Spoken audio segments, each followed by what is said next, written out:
বয়সটা শুনেন। আপনার আল্লাহর কসম লাগে ভিডিওর কথাগুলো একটু শুনে যান, লাইক কমেন্ট কিচ্ছু লাগবে না, শুধু ভিডিওটা একটু শেয়ার করে অন্যজনকে দেখার সুযোগ করে দেন।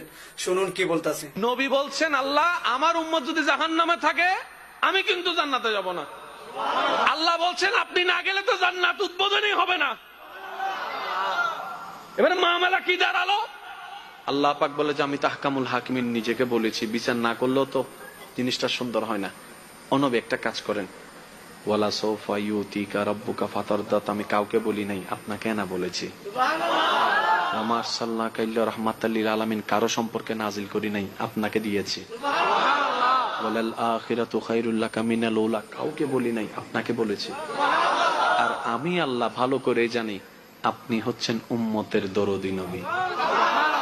আপনি নিজের জন্য কাঁদেন নাই, সন্তানের জন্য কাঁদেন নাই, পরিবারের জন্য কাঁদেন নাই, নাতির জন্য কাঁদেন নাই, যত কেঁদেছেন